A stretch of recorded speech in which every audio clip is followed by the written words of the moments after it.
If it's Tuesday, it's Shop Talk Tuesday. Hey, welcome to I Know a Guy Bicycles, hanging out with a guy. Hey, I'm Justin the Guy, as well as known for this old bike, refurbishing bikes and so forth. I got a special treat, which I'm supposed to be blocking it. You got a little sneak peek there, but we're going to talk about some really cool stuff coming up.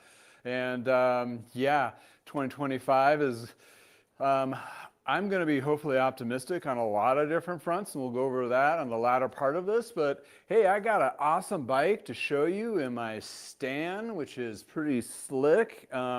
If you haven't heard of them, well, you will now. Any case, without further ado, we're going to review the bike itself, review a part tool, or not a park tool, but a repair stand tool that we'll use in the shop, or as well as, I would say, more recreational use than shop use or event usage. But in any case, we'll go into that a little more detail. I have a video of that as well. I will add that on the replay to the description below. If you have any questions, ask me anything, go throw it in the chat. Hopefully you can hear me. Thumbs up.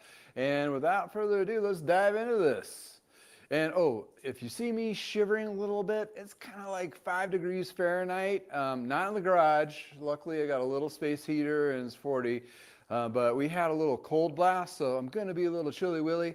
Hopefully, I can hold out as long as I can without shaking. But in any case, I'll hold out. And if you have a shop heater that you recommend for like a 2-car garage with a high ceiling, throw in the comments below, please. There's only a few days that I have a problem with this, but most of the time I'm pretty cool. But once in a while, I definitely have to do something in the garage, and it'd be nice to have a decent heater to keep me warm and toasty. In any case, well, revealing what? It's a gold bike. Is it gold, like Olympic gold? I don't think it's a gold Olympic gold, but what we're talking about is a gold bike. And funny thing is, I saw this one listed on Facebook Marketplace or Craigslist. I can't remember which one. Hopefully you can hear me. Anybody chiming in there? Pat, thank you for joining us. Oh, 10 degrees, 10 negative 10. Oh. Yeah, we had a nice little frigid snap to get our little, electric blankets have been a savior for me, let me tell you what. But back to this. If you're just joining me, I'm going to review a bike. I'm going to review a tool, and not this old tool, and actually a new tool, in addition to talk about what we're looking forward to in 2025. And again, if you have any questions, throw it in the chat, and I will try to address those or jibber jabber amongst yourselves. But I found this gold bike. I didn't buy it. A customer of mine did, but I saw it like on Facebook Marketplace or Craigslist floating around. And I've been doing a current surge on titanium bikes lately because titanium bikes have dropped in price quite a bit in the used market. And yeah, I'm kind of really itching to buy a titanium bike for myself, a used refurbish. So I did come across this, and I was like, this got to have a story behind it. Because obviously it didn't have very much of a description because people don't put up too much of descriptions on bikes in Facebook Marketplace or Craigslist. It's just like, bike, price, phone number, sometimes, whatever. But this one, a gentleman that's a good customer of mine, and he's bought several bikes from me as well as others. He has, one of these days I'm going to have to go to his place and just check out how, he has to have hundreds of bikes. But in any case, he picked this one up like he needs another bike and a hold ahead. But it's his passion. He's not in the cycling industry. He just loves to ride and has his family ride. His wife and all 6 kids. Most of them are aged out, moved out to the house, but he still has like a house here and a house in another place. And he has bikes for all kinds of riding for other. But he also bought I think what probably a predecessor to him doing this or enticed him to do this. He bought a specialized Allay Columbus tubing steel frame for me with Ultegra, same componentry group as this. And it was in immaculate shape, and I was working on it when he was dropping off a bike, and he was like, oh, what's that? And I'm like, you got to check this out. Took it for a quick ride. I'm like, it's mine. I'm like, all right. And he loves riding it. So I think that got him to, out of the aluminum and carbons into steel. Okay, a Columbus tubing steel frame. Well, this is titanium. And what is this? It's a Litespeed. What? It's a gold Litespeed. Let's give you a better, closer look. Let's see if I can get the camera in here a little bit better. All right, that's a gold Litespeed with Ultegra componentry. And you're asking yourself, what? Did somebody get a spray can and went crazy? Thanks, Pat, for letting me know you can hear me. I'm trying this yard stream thing, and I haven't had problems with it. Just want to double check. I just couldn't check it because I was going crazy. Oh yeah, the Stargazer. Oh, Murray. Yes. Yeah, I have a video that just dropped last Sunday, which is the Stargazer from Tumbleweed. Super sweet, super cool bike. Check out that video in my library. It was a quick review. It got hodgepodge in the sense, to be honest, that I didn't get a lot of record time on it. Unfortunately, I was kind of, I wouldn't say rushed. It was one of those situations where I had to order parts, wait for the parts, and it was like 3 weeks later time I got to it, and I had to get it done for the guy. And you know, the customer's super like patient and cool and all, and obviously it's freezing. So, and also he hurt himself. His shoulder's all whacked out, so it's not in a rush. But I still wanted to get it out of the garage and into his hands, because it's, you know, you buy a new frame and have it built up and that kind of thing. Kind of the same in this case here. But yeah, thanks for, you know, shouting out about that Tumbleweed Stargazer. Pretty slick, really good comments on it. That's a small company. The frames are built in Taiwan, but apparently talking to the people at Tumbleweed, they vetted a good manufacturer over there that does high quality. Nice, great adventure riding bike. It is about $2,000 for the frame and fork, but you know, if you're going to be spending that kind of money, I would go that direction. In any case, sidebar. Back to this guy here, another classic, and quite honestly, if you can get yourself if you're not totally sold on disc brakes and still want to stick with the cantilevers on road, these are a gem. I mean, they were expensive back in the day. I mean, way expensive. These particular ones, this is a titanium. And why is it gold? Well, apparently you can, gold nugget here, no pun intended. You can get the serial number and go to Litespeed, and you do have to pay for it now. I think it's like $50, but they'll run the number and give you the back history, who it was sold to, as in the company it was sold to, or bike shop, or what have you, the year, the vintage, all the stuff they have on file. Well, it turns out this was a team bike for Colorado cyclists back in, I would say, late 90s, early 2000s. And the gold was specifically colored, it came that way. This is OEM gold. So interesting enough. I think I kind of like it, but it's kind of different. The original owner put on some gold cable and housing.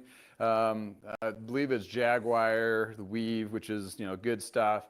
And it has Ultegra componentry, as if you've seen any of my videos before or done anything they used. The Ultegra from that late 90s to about 2004.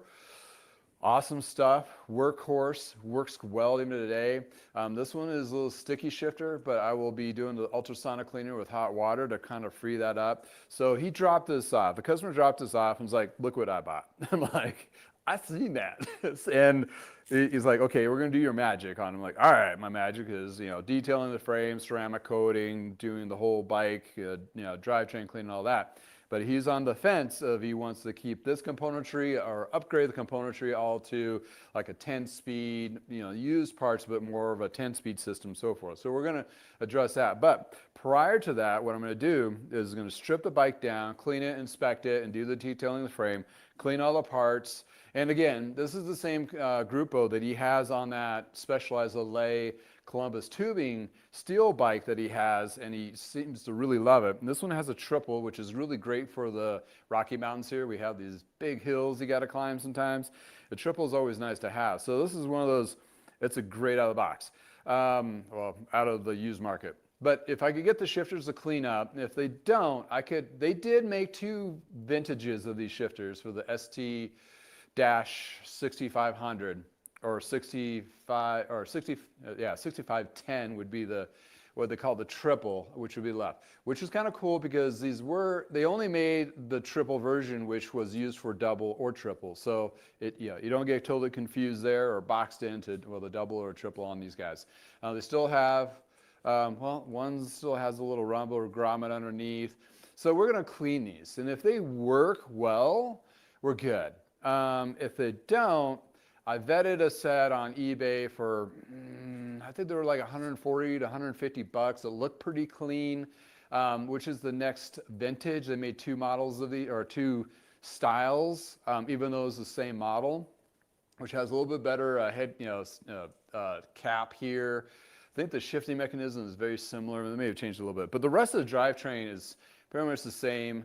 And the brakes for the 6500 series of Shimano. So we're good there.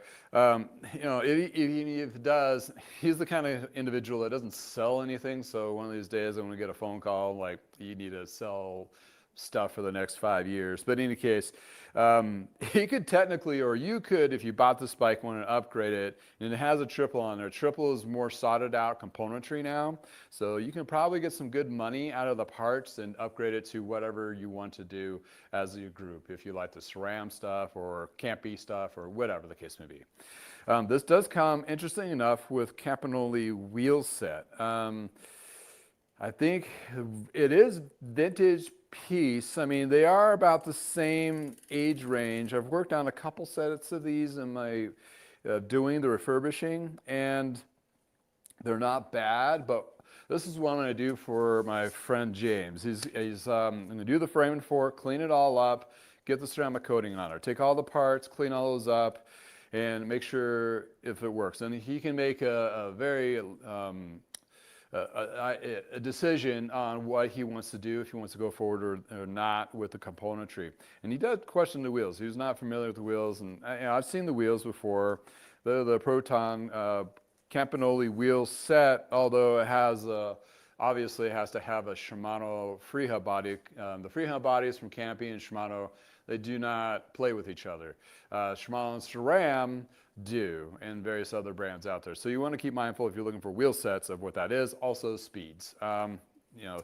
They've had a good long stint of the 8, 9, 10, maybe 11 speed freehub bodies on a lot of the bikes. And when I'm talking about freehub bodies, it's this little bit here, and that will determine how many gears you can put on there. Well, Campanoli had their own version, which is a deep cut. Their cassettes are different, so it's not compatible. So it's just a whole thing. So you can't swap Campy and Shimano. Campy is his own little realm. You got to keep it Campy if it's going to stay Campy. That's just pretty much it for the most part. Chains, cassettes, depending, maybe you're able to swap out a little bit, but you can't go too far down that rabbit hole. You'd have to go look up for vintage parts or just get to go in the side. But this is Ultegra, Shimano. This is very versatile with other brands, because everybody's been copying Shimano's stuff to work with, like cranksets and so forth, so that's a good deal. The wheel sets I will strip and clean and hang and put on the scale that I have and see what the weight is, and then if you want something different, you can shop, we can go proceed and still put this together, and we could upgrade that later date. But for yourself, if you're going to buy a bike like this, I'm checking my messages over here, you guys jibber jabbers. Oh, yeah, Central Illinois, -3. Yeah, we're all just doing a little chilly billies, aren't we? Oh yeah, forgot. Hey, Frank, thanks for joining us. And if you just joined us, we're just doing a bike review, and we're going to do some part or tool review. Maybe some parts. I got a little sneak peek here. So if you bought like this bike and you're like, good frame, fits me good, componentry, I want something different. If you really want to go all out and get the electric shifting, whatever, which most likely you wouldn't if you're doing a vintage bike like this. But if you want to get into a 10-speed system, that kind of thing, for some reason, to have that extra gearing, fine. But, for the weight differences, you're not going to notice that difference. The biggest thing when you do upgrade on a bike is the wheels. And therefore, you're cutting down that rolling resistance. There's a whole science behind it. Or you can go really crazy and go custom build a set for yourself. Sugar Wheels out of Oregon, or is it Washington? One of those cold, wet states up there. The Sugar Wheels they do custom builds. They also have a training program. They'll teach you how to build wheels and all that, kind of the lost art. You can pick your hub, pick your spokes, pick your nipples.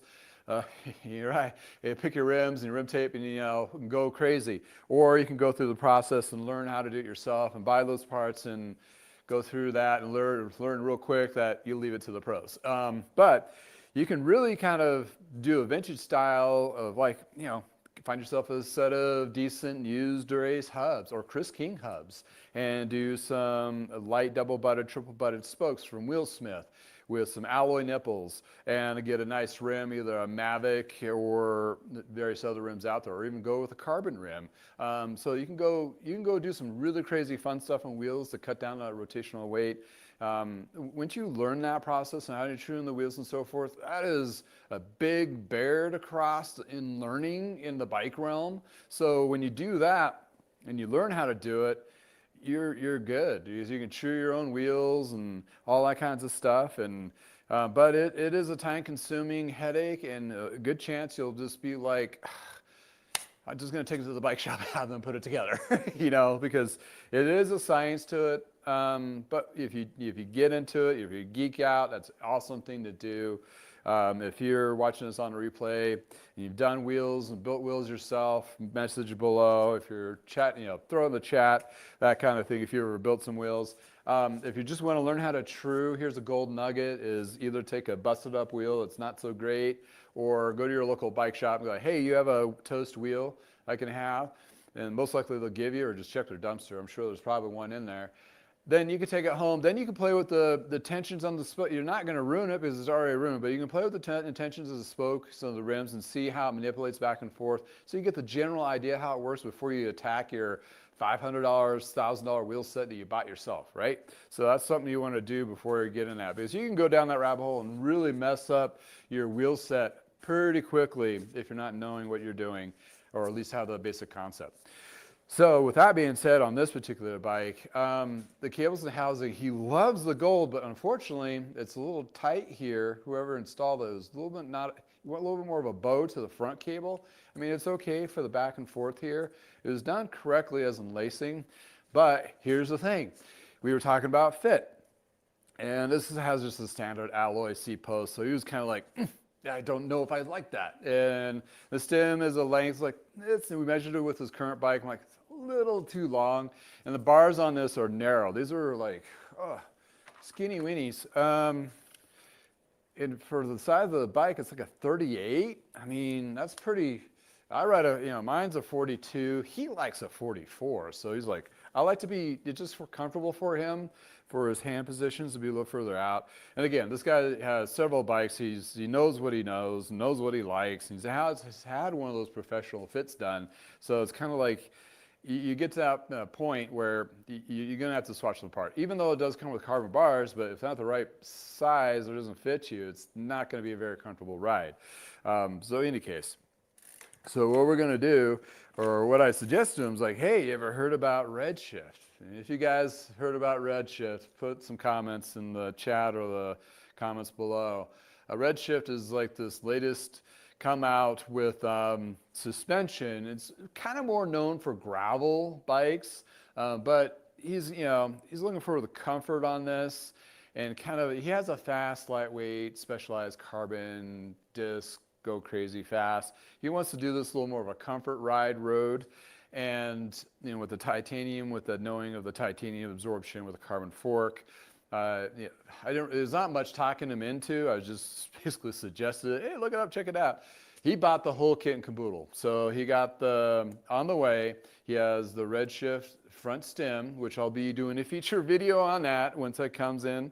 And it has a little flex to it. Kind of reminds me of the soft ride stems back in the day. If you remember that, throw it down. Comments below. So it just gives you, and there's an adjustment, elastomer adjustments on the inside you can do on those stems to give you, it just gives you enough, just a give. Not enough to make you feel like you're going to fly over the handlebars. Then they also have a bar specifically. It looks like a BMX style crossbar, bullborn bar, kind of like the Rove specialized bar that's lifted up. Gives you a couple more inches. So we did the measurements height, and it's like he wants to be a little bit higher, but he doesn't want like an aggressive stem. So that particular bar, and also his knee knows that he wants a wider bar, so you went with that. So you got the stem and the bar coming, which will be a great, cool combination. The backlash on that is when you do any kind of conversions, most of the time, and it's probably a good time anyway to switch out your cables in the housing, because you got to accommodate for that height and adjustment.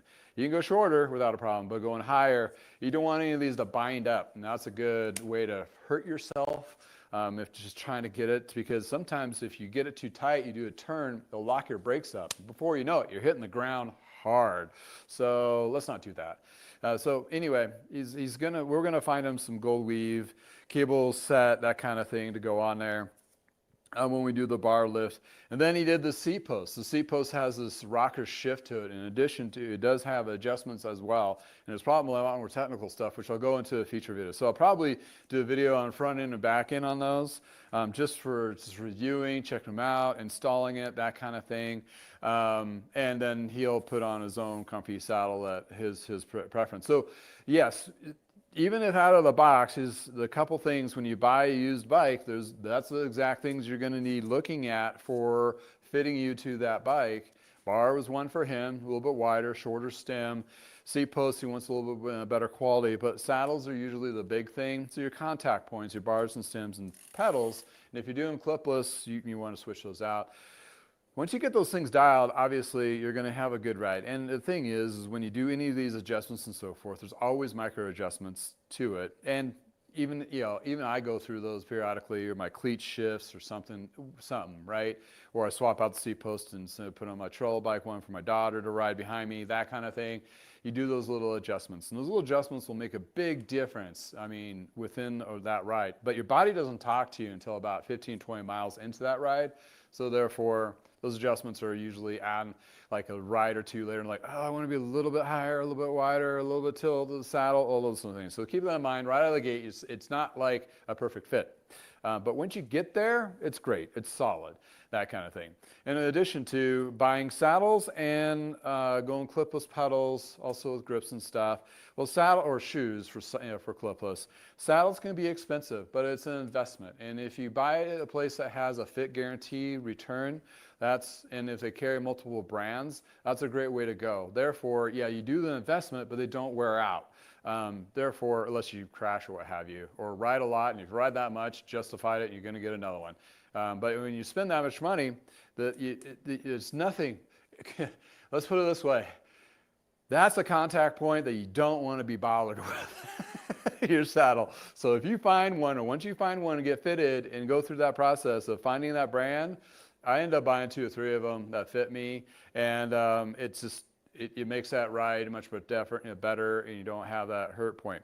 Shoes are the same thing. You gotta, they're expensive, $200-300 for a pair of shoes, but if they work well, and you go through a place where you can if you need to swap them out, like after 30 days of riding, if they're not working out for you, you can kind of not buy a constant, pet of shoes after shoes after shoes. I had one customer that brought in like a box full of saddles that he actually paid for $100 to $200 for each saddle. And was like, yeah, these didn't work for me, so I'm just going to give them to you. I'm like, oh my God, that was such a painful experience.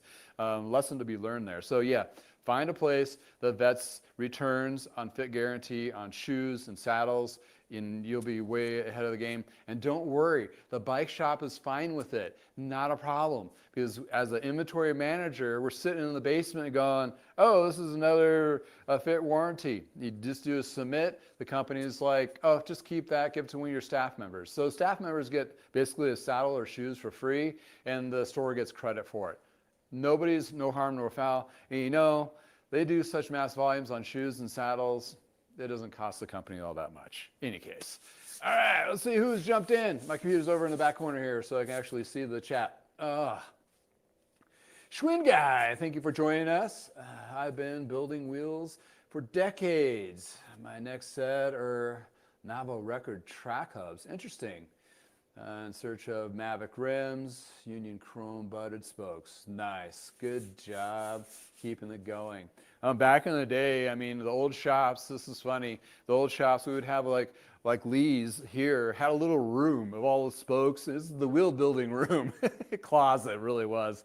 And you sat there and you do it. I just remember like my dad would do custom builds back in the 90s, and you'd take them home and you'd lace them up and do the spoke prep and all that stuff, get them ready. Then when you went in the morning, we'd do the tension and tensionometer on them as he was like watching a game or having a beer and eating, that kind of thing. Thomas, yeah, -10 here, running service calls. Oh man, yeah, I bet you are busy for sure if you're working in the HVAC business. Oh yeah, you know, when it goes down, it always goes down at the worst time. When your heater goes kaput. Yes, how are we doing on time? All right, we're about 30 minutes in, sweet. So Litespeed. Made in America, made by, you know, a lot of these were made in America. They did dabble into aluminum, and they also had some steel models out there, and they also had some carbon metal, carbon titanium blends. So keep in mind on those. I think I had one. The paint was a carbon. I had a carbon Litespeed, and the paint was total shit on it. It totally flaked out.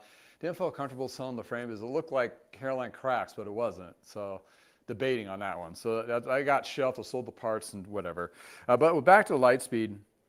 Litespeed's been around for several decades. They just recently, they're still around. You can still get new bikes. And as a matter of fact, they have a trade-in program now, which I do have I believe, a video on that and in my library. So if you check that, they do have a trade-in. And what's kind of cool about the trade-in from the manufacturer, which is crazy. The trade-in, basically, they'll give you the credit towards a new Litespeed. So if you want to get into the disc brake or what have you, you got a credit to go, you know, buy a new one. What they do, though, is really kind of special with the ones they do trade in. They don't keep them and resell them.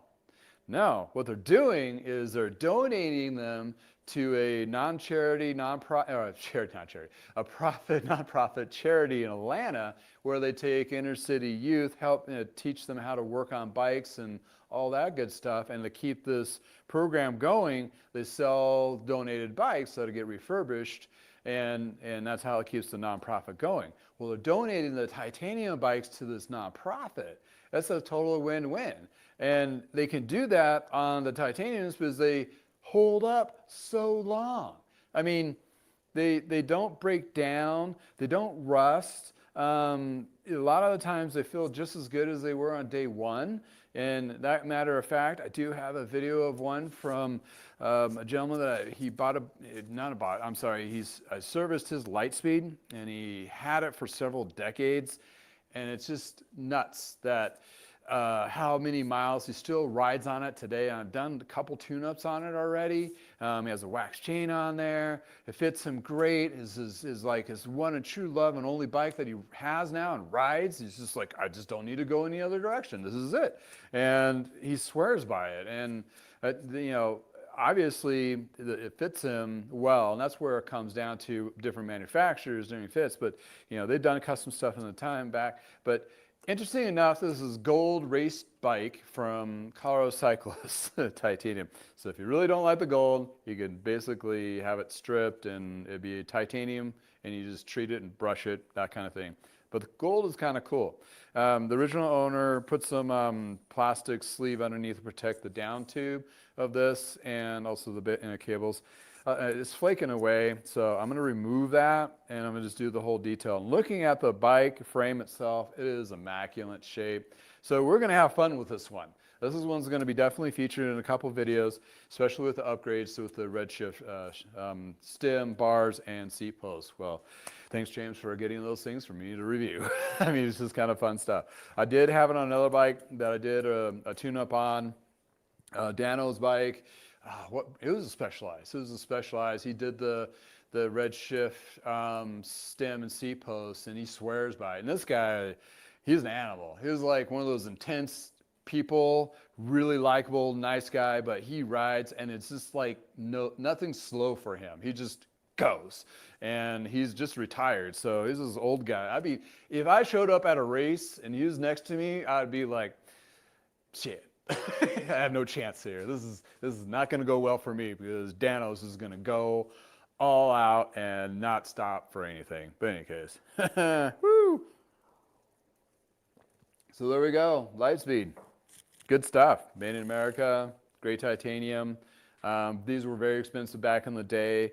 I've seen several of them lately in my market.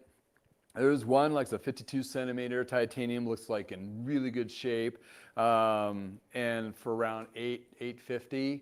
And you know, and they also white labeled from other companies too. I think back in the mid 90s, Litespeed was making the Mongoose line when they're the first investment company that bought them to sub out titanium road frames, and a couple other brands, and so several others. If you know any, throw them in the comment and chat below. That'd be great. But yeah, if you have a Litespeed or that, chime in. These things are pretty sweet, and it's just classic. And you can work on it. It's the components are still relevant. You can work on it. No internal tuck cabling. I know they're pretty. The new bikes are pretty with the all aerodynamics and so forth. But the other 98% of us that just do recreational light racing or anything of that nature, this is just fine. And you can work it on yourself.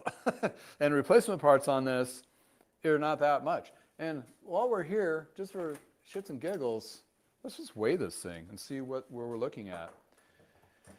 So I got my feedback scale. There's other ones. There's the park scales out there. I don't know. I was going through a feedback phase where about like their toolkits and their stands have been really good. But you can see behind me, it's a lot of park tools. It's, you know, when I started doing this, I figured I needed to look professional, especially if I'm a guy in the garage. So started with the wall of blue. You know, and it's, you know, lo and behold, that's what we turned out. Then Feedback has a series of tools too. They're also based out of Golden, Colorado. Pretty cool company to work with. If you had any problems with any of their products, they definitely back it. I do have a video of just replacement parts and like a freaking 10-year-old. Also, I had a stand that fell over and it jacked the, or messed up the dog nut, wing nut, or they called it, inside, and they just sent me a free set just to fix it, get me going. So they've been pretty cool over the years. Feedback Sport also was used to be Ultimate, and Ultimate stands was based in Fort Collins, Colorado before Feedback. Feedback is known for speaker stands for, you know, concerts and music and that kind of thing. So it's kind of a good crossover company of product with the tubing and all that. So. All right, that's not bad. Just a proof case, so you don't think I'm lying to you. This is what we're looking at, 19.55 pounds. Okay, not super light, and I can guarantee you those wheels are probably a little chunky. So between maybe, it has a Holy seat post too. So if you really wanted to go nuts on this guy, get some lighter wheel set, carbon stem, carbon seat post. You can probably knock off a pound or so. That's if you're really worried about the weight. Titanium riders are typically not that concerned about the weight. It's more of the feel of steel ride kind of thing. So typically that's what they usually shoot for. Yeah, that part. So looking forward to giving this guy the greatest once over ever. So we're going to set this aside. I'm going to go into tool time, Tuesday tool time. All right, so as I'm trying to warm up here, it's not too bad. I think it's like 42 in the garage Fahrenheit. So I'm going to back this out here. I know it feels like an earthquake. Need a little spacing to see what I'm going to do. I did feature a video on this online, and it was basically technically a paid promotion. They gave me this stand from Vevor. It's a repair stand, and I have a repair stand video on several of like the Park Tool one and the Feedback one. You can check that out. I didn't have this one to do the review. That was like a year and a half ago, but the video still gets some hits. Comes with a little tray thing, which is, you know, pretty not bad for being included. This is the Vevor destruction manual. So here's the thing, right? takes you to make this channel. So thank you, number one, for sure. And this venture project concept of just hanging out with the guy in the garage, this is what it's come to today. So thank you for being a part of this journey, and I appreciate all of you that contributed and subscribed and all that. I'm getting close to the 10,000 subscribed count. That was my goal in 2024 by December. Missed it by 1,000, which is fine, but my view counts are super high. So that means that people are, they're new. Everybody's like, there's the new thing is people don't subscribe, is they just rely on the algorithm to tell them the stuff that they're watched. So people are being lazy to do that, which is fine. But getting to a size where companies are starting to reach out, and, you know, obviously, or maybe not obviously, but I'm going to vet companies that fit-ish, and I see maybe as a good value, not drinking anybody's Kool-Aid. So basically, they gave me the stamp, but they didn't pay me. So it's basically a pretty honest review, and for what it is, right? Because the park tools are nice, but they're the snap-on tools of the bike industry. You do not need these. You do not have to invest that much money into them. You can get the knockoff ones or what have you, especially if you're only using the tool maybe once or twice a year, if that, or that one time. An inexpensive one, new, usually will do the trick. Make sure you got the right tool for the job though, but if it's the right tool for the job and it's a Union or a bike hand or a foundation from Jensen's USA, they'll do what you need to do just fine. Being just a garage shop guy and this is my profession, sure. Do I need to do that? No. Did I make mistakes on purchasing some tools that I paid a lot for that I hardly ever use? Absolutely. Open box wrenches with the ratchet on the back cost me like 130 bucks. I only use that maybe once a month. I mean, the tech on bikes, even within the last 20 years, is don't use very much box wrench. Only a couple of the cone wrenches, which are up here. Don't need to have the Park Tool ones, but it's nice to have. But you'll notice, if you look at any of my videos and you watch me work on stuff, the tools I use the most gravitate to the center. I'm trying to be as mostly efficient as possible. So Allen's, chain tool, cutters, torque wrenches, screwdrivers, picks. This is a pedal wrench, hammer. This stuff here is the golden corral. I mean, that's the stuff that if you use, and this is a good tech tip. I mean, if you're just getting into repairing bikes yourself, want to do this as a side hustle or whatever, get the inexpensive box. You just need the tools. Once you go through or start working quite a few of them, you realize, I really want to have a nicer set of Allen wrenches. Then that justifies it. If not, most likely it'll work just fine. But back to the review. Okay, we got a Vevor repair stand. And okay, I've seen a lot of these and I've had buddies bought a couple, like I just bought this stand just to do this event. And they're kind of crappy. And this company reached out and Vevor. I also had a Vevor ultrasonic cleaner, which I have now moved over closer to the sink. And that worked. I bought it used and it was pretty much new condition. It lasted for almost daily use for ultrasonic cleaner. It lasted for about 2 years and the switch went bad. Replaced the switch and it works fine now. Well, fortunately, I bought another one anyway because I was waiting to fix the other one because I had to get work done. So I got a CrewWorks, which is pretty much close to the same thing. Gifted the Vevor one to a buddy, and he's using it in his garage doing stuff there too. So basically this company makes a lot of stuff, Vevor. So we'll see. And I was like, okay, I'll do it. And looking at the price on this, I think their original retail is like 60 or 70 bucks, on sale for $54. Okay, $54 repair stand. Keep in mind that Park Tool, Feedback Sports, any of those other brands that are like known, for like snap-on quality repair stands are going to run you, even on the cheaper scale, 150 to 200 bucks. So let's take a look at the $50 special here. So, or under 100 special, let's put it that way. So it has your leg extension version, which is very similar to the park stands. And it has a quick release on the back here that tightens up on the back.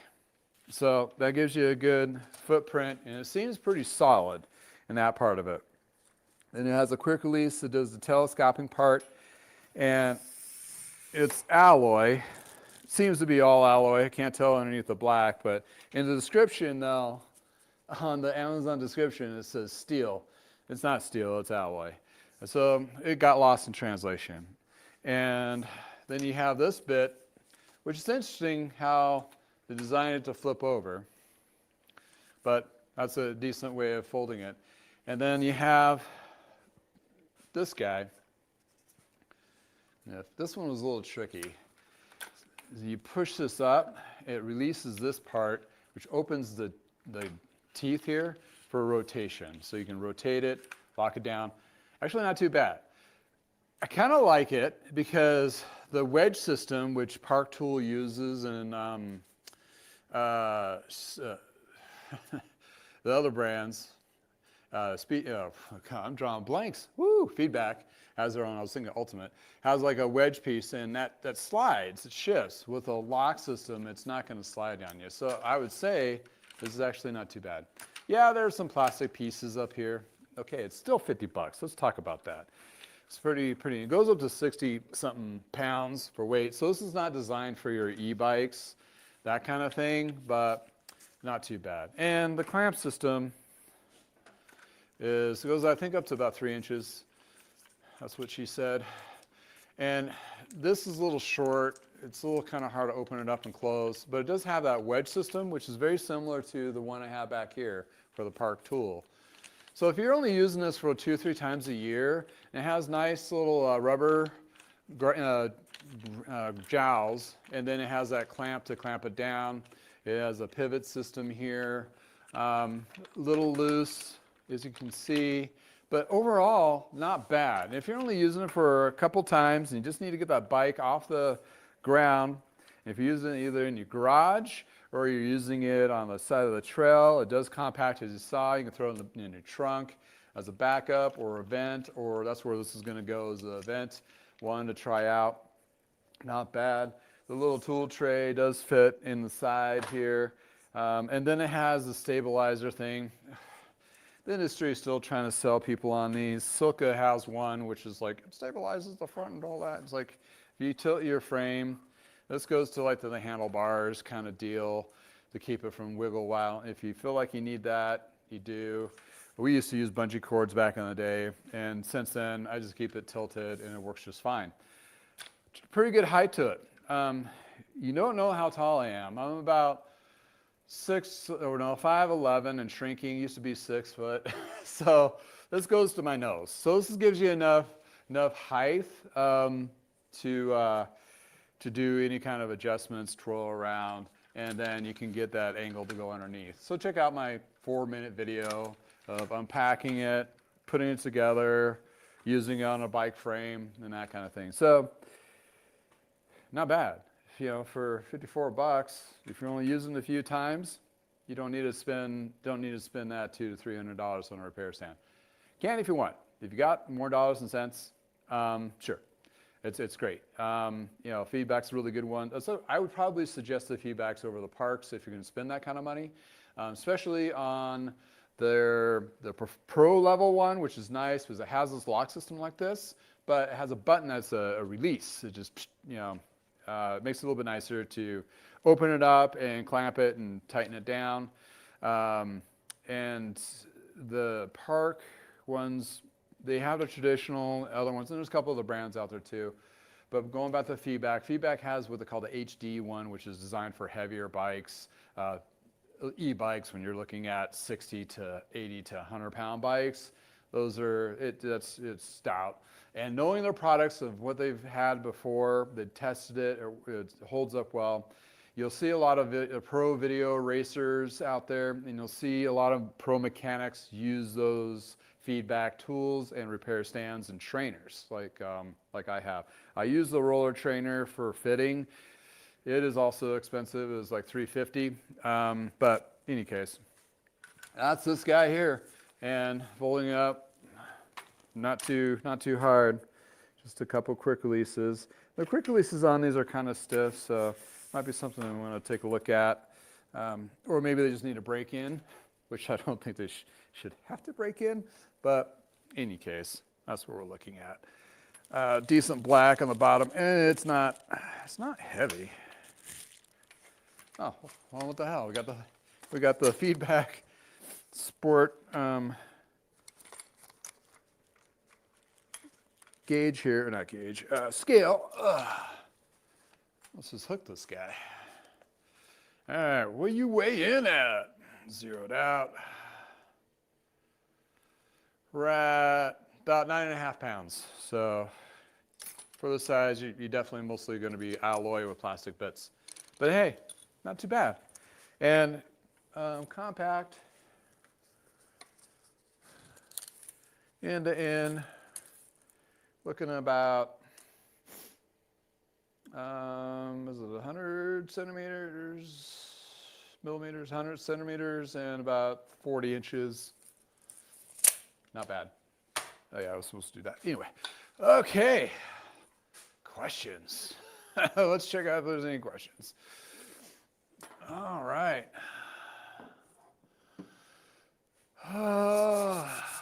Precision e-bike. Yeah, fresh pre-season inventory delivered today. Tune-ups to do running. Precision e-bike. Thank you for joining me. Yeah, he's a cool cat. He's in Fort Collins. He specifically works on e-bikes. He has a little shop that he does e-bike repair, which, you know, as a lot of us have gone into more of a niche market line, and that's where he fits. And he's my go-to when I have any e-bike issues, or would be, to send, or I have sent them to customers. I have to get my coffee, hold on. You know, it's probably icy cold now.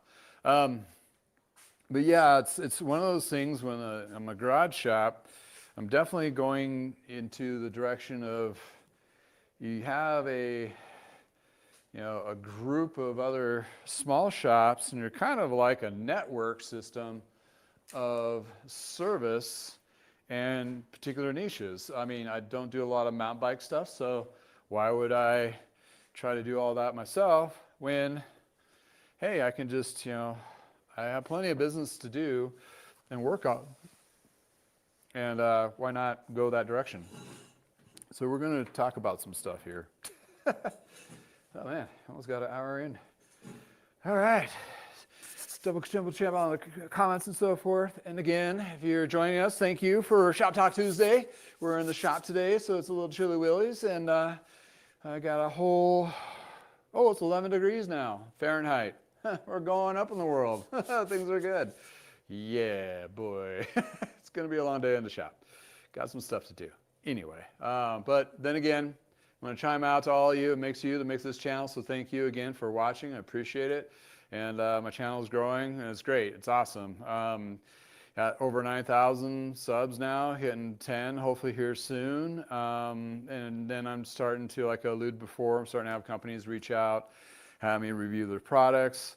There'll be more to come on that. Also, the service part of it is really, definitely is taking off in the sense of people are seeing me here on YouTube, and half my service last year was driven from YouTube viewers. So that's something to take away. So, so talking about the comments or topic of 2025 and going into it. Yes, we're in January and it's 11 degrees, and various other places is looking at, -3 from Frank in Illinois, and then we got -10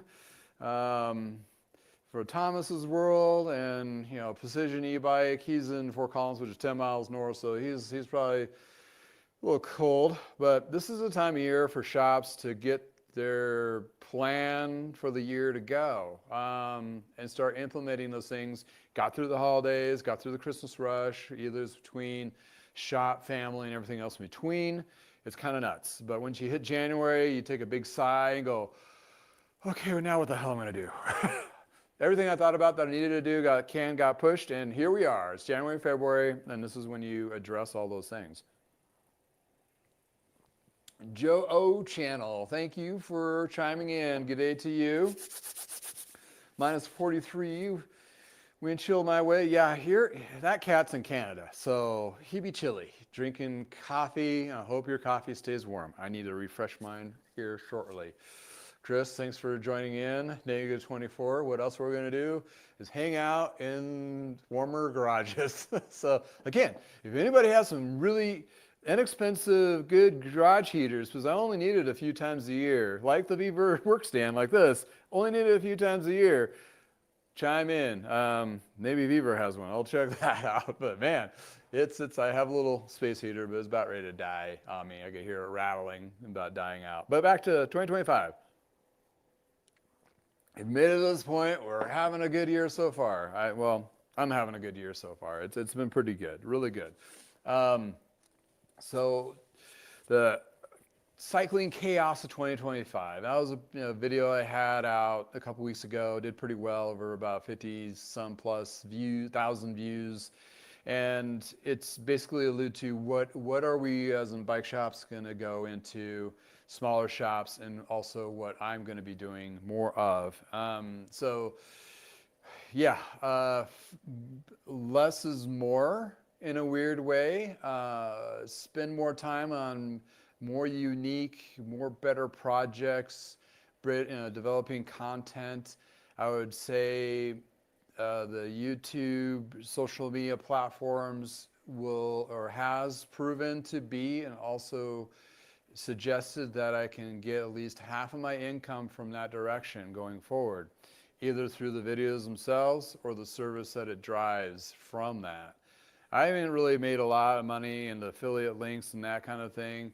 That's to, a road to be paved later.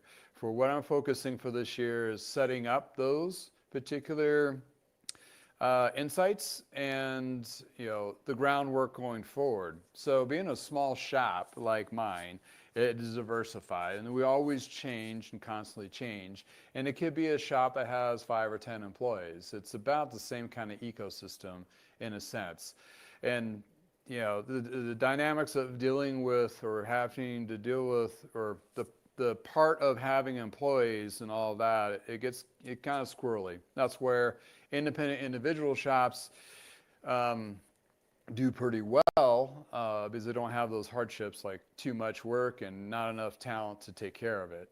So that's been the industry been going for a long time. So you're going to see a lot of shops scale down to maybe one person shops, which is fine. And thinking that just as 5 years ago, just as a concept, it's like, oh, people are not freaked out of going to somebody's garage and doing stuff. Actually, they don't mind at all. I think COVID was part of that. People driving around buying a whole bunch of used stuff around places.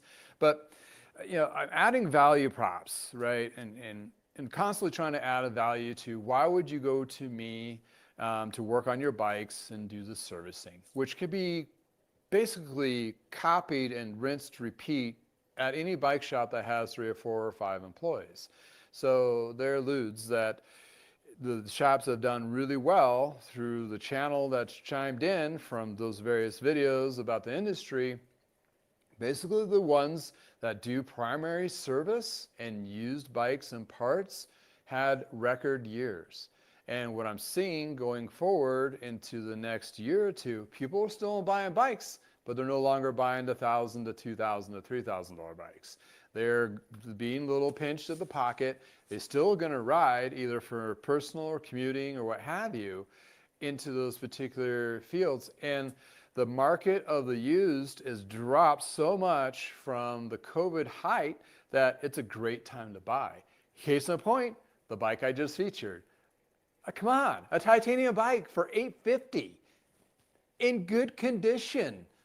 Mind-blowing. So So if you're just a personal individual that wants to get into a newer to you bike or different type of riding and so forth, great time to buy. Great time to learn how to work on bikes. YouTube has provided all that, channels like mine and others. Storylines from the Bike Farmer or the Pathless Paddled or what have you. You can find certain niches of what that jives with you and the kind of riding you want to get into, or maybe entertained to do other kind of riding, like, oh, I want to check this out. Well, you have an opportunity to buy a bike, not too expensive, in the used market, either fix it up yourself or take it to a shop like mine. We give you the warm hug, make sure it's completely fine-tuned. With my services, I do provide a static fit to make sure the bike is minor adjustments to you, and that takes care of about 98% of the people going out of the gate. Why did I give that away? Well, it's a value prop that I want you to ride your bike more. Okay, there's some people out there that go, well, you should be selling that service. Yeah, but I don't. I would say I'd rather have me do the tune-up and do the fit to make sure that the bike is in its best condition and you are fitted to it, best to my ability to give you the best experience possible for riding. And if you do a lot more riding, guess what? You're going to need another tune-up. You're going to need some parts replaced, and something's going to go wrong at some point that needs to be fixed. That is basically, I wouldn't say a loss leader. It's just an investment. The best thing I've ever heard from a big chain. This is the craziest part. I worked at Big Five Sporting Goods. It's a sporting goods chain. They have over 500 locations. And, people did a lot of returns. My supervisor and his boss above him, up to the CEO, goes, your returns, do not give them any attitude. Just look at it as an investment back into the business. Basically, you're going to get that back. Regardless of, if you give them that customer service on the return, that's the service prop that I'm providing. Like, if I do the fit, the customer's going to come back.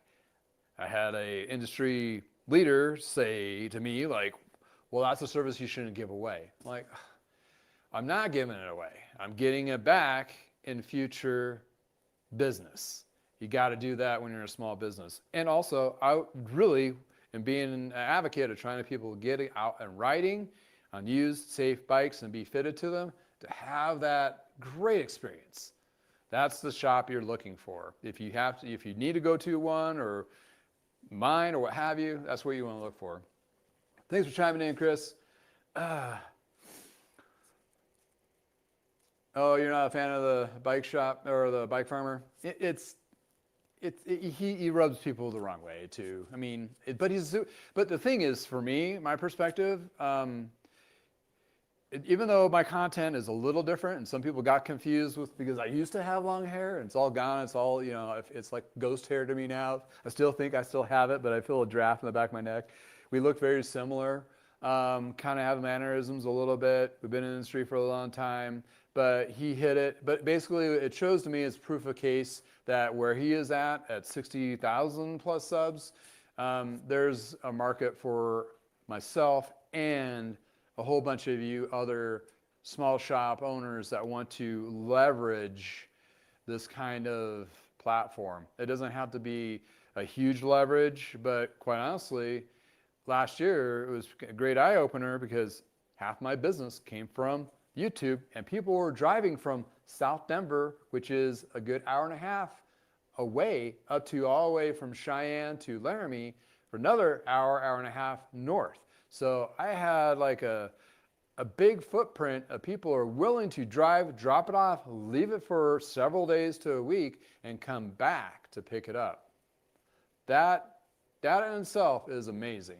It's one of those things where, and I had a whole bunch of locals too. I mean, don't get me wrong, but I mean, you have that. It's not like location. When you do it on a social media platform and people really want you to work on their stuff and be featured on their channel, pretty cool stuff.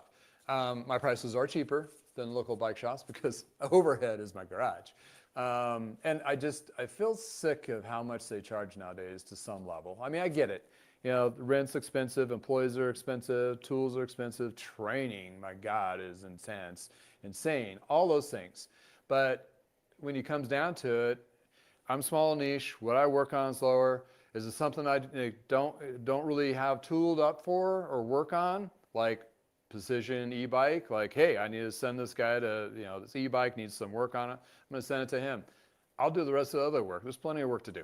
I mean, and from service world, when the season hits, right, us bike mechanics, oh, excuse me. I tell you, the community within the bikes mechanics themselves, because a lot of bike mechanics shift to shops to shops to shops. We're our own little ecosystem. We don't really like, oh, I'm going to drink the Kool-Aid of this location, any of that. I'm sorry, owners, we're not that way. We're basically, hey, half of the people I've worked with at other shops worked at other shops. And honestly, there's 3 or 4 people I worked with at Lee's at one point work at the Trek corporate store. Which, in case I go in there, and that's where I get my bike boxes, and if I have some general questions on the newer shit, and especially if it's Trek, I'm like, how's this fucking work? And they'll tell me, and they don't, they're not annoyed. They enjoy hearing my stories, I guess. I talk a lot, obviously, but we've been through the ringer, through the seasons, and going through struggles of cycling world and all that. So it's kind of like it's a brother sisterhood in a sense. So when you're looking at that particular concept of individualizing, like myself or Blue Sky and Greeley, he does e-bike, sells there. He has his market, which works really good with Kirk, the legendary rider of the Greeley area. Then you have Precision Bike, which he goes into all the bike shops, say, hey, let me work. If you have trouble on e-bike stuff, let me work on it. 9 times out of 10, I'm pretty sure most of those mechanics are like, sweet, what's your card? I'll need to get a hold of you. Yeah. Precision e-bike has a good question. Hey, buddy, what kind of fluid do you recommend in my new Sonic Cleaner? Oh, you got a new ultrasonic cleaner. Nice. I would start, what I use is Simple Green. Basically, the $10 jug of Simple Green out of Walmart. Or you can get it on Amazon for the same price. Simple Green does also make a aircraft version of it, a little more expensive. I have not played with that. I've heard people playing with that. But I would start, especially with a lot of parts, really it's the hot water that is the key solution for most of the ultrasonic cleaners. The Simple Green works well in 1 to 7 if you're doing the full tank. Do 1 part Simple Green, 6 to 7 parts of hot water, and then try that. The problem is like on certain finishes like this, and these are probably fine, but when you're doing some of the coating, like on the Ultegra componentry or even the older Shimano stuff, they'll have that plastic skin on there that'll melt off. Well, those, it's kind of, in a way, it's a trial and error when you're doing certain parts. And what I do is consistent amount of parts I've used. So I kind of know what things I need to watch out for. But the hot water with Simple Green will cut most of your stuff off. I do, though, with chains and cassettes, I will put them either in a Ziploc baggie or in a jar with straight concentrated Simple Green. And then I put that in the tank with the rest of the fluid, either just hot water or a mixture. But then again, the temperature's there. And that way, with the bag I like, because you can pull the bag out and you can massage the parts, and you can kind of run it a couple times to really get that to shed out. That's the process that I use for stripping chains for waxing too. You put it in there for 5-minute cycles 3 times with the straight Simple Green. You flush it out, rinse the chain, you put it in a bag with rubbing alcohol and run it 3 times, and that strips the rest of the manufacturer grease off of there or gunky grease from whatever lube goes on there. The heating element, though, with the tank really helps when you get to 50 degrees Celsius, which you have chains that either has wax or the Diamante lube or all those other lubes that are really a pain in the ass to get off. Spending hours in a room temperature chemical cleaner won't come off, just smears. With the heating element, it sheds right off. Game changer. In addition to, you turn on the button and you walk away and you do something else for 5 minutes and you come back. So when you look at the solutions, I would go light and polite in testing. If you have a lot of used parts laying around that need to be cleaned anyway, or you want to clean them up and resell the parts, do those as a test so you can get to know your ultrasonic cleaner. That's what I'm trying to say. Because you'll come, I've had a couple I put in there and it's like, strip the shit right off, the coating, like, ooh, oops. But yeah, there is ultrasonic cleaner solutions out there specifically for ultrasonic cleaners, I think. But Simple Green has been the best one I've used so far, and it's also environmentally better-ish. It's not super harsh, that kind of thing. But always wear gloves and safety gear, of course, on that.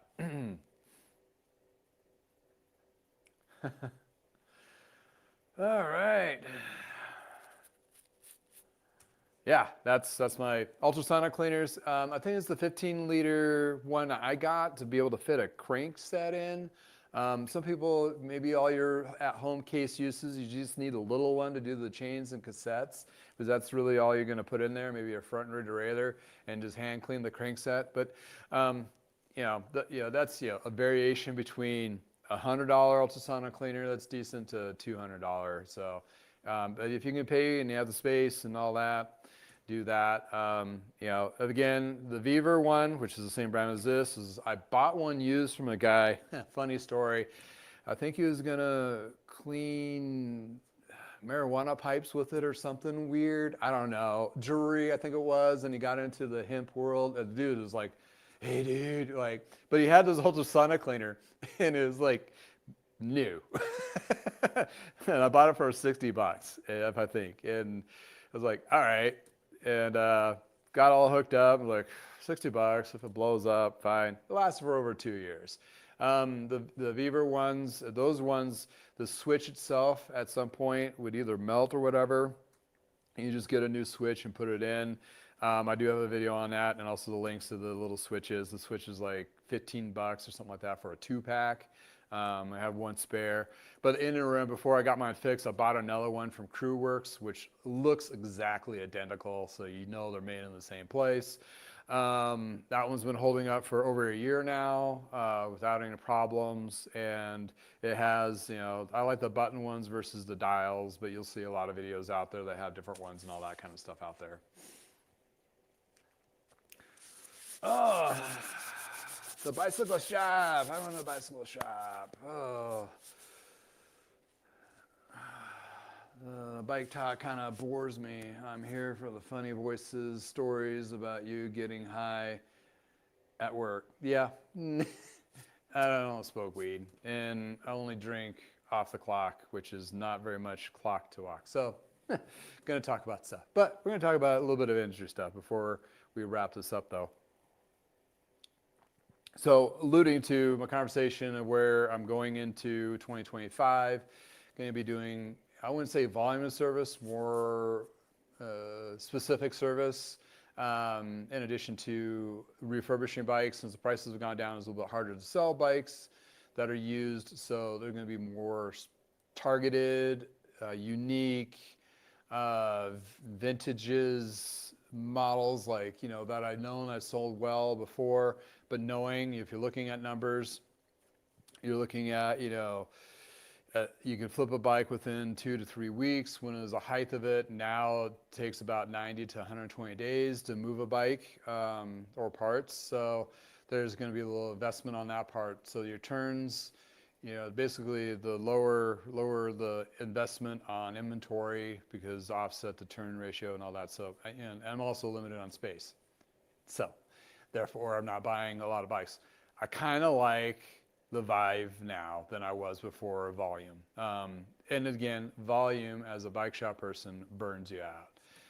I had burnout in 2003, 2004, had my family shop, it failed, worked at Performance for like 3 months, then I was working at Lee's, hit the ceiling, and it was just like, I'm done. Like at any point in anything you do, you hit a wall, like either just mentally, professionally, or whatever.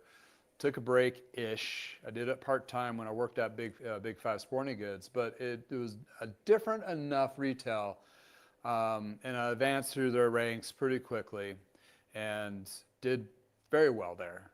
Did a whole 9-year stint. Then when I came back with no Kool-Aid, more passionate about cycling ever before, and here I am today. So that's my story in the last 35 years. And when you look at shop and the old timers, or I thought of a concept of a video I want to bring out, and it's going to be two videos. One is, how do you start your own shop? Because you're not going to make money at it. It's either a retirement thing or a passion thing, but don't expect to be bringing in buku buckets of money. I mean, some places, yes, sure. But when you look at the passion piece of it, and if you want to be doing this, start part-time. Just do it on the weekends. Do little repairs. And if you get, intrigued enough to doing it, then get the insurances and get the insurance and sales taxes and all that stuff and business license and all that. You can do it as a good side hustle, but as a primary income, this does not bring home the bacon, honestly. Can it? Sure. But it's a lot more time to put into it. Fortunately for me, I have a significant other that has one of the breadwinning jobs and leads me to be able to do this and be a stay-at-home dad. Therefore, that's the truth of it. But if you wanted to do something like this, and passion piece is part of it, and you enjoy working on bikes, or you worked at shops before, and you need something to occupy your time, that's a paying hobby, this is a great way to do it. I mean, honestly, it's a great fun thing to do.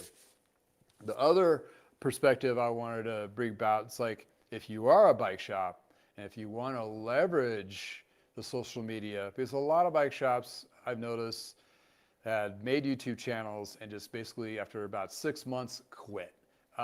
They just don't find that it's a value to them, it's too much, what have you. Well, what you could do, one, you could just do it light and polite, and knowing that you'll be building off a service like I've done. Or you can invest into already established influencers. It's weird to say that I'm an influencer.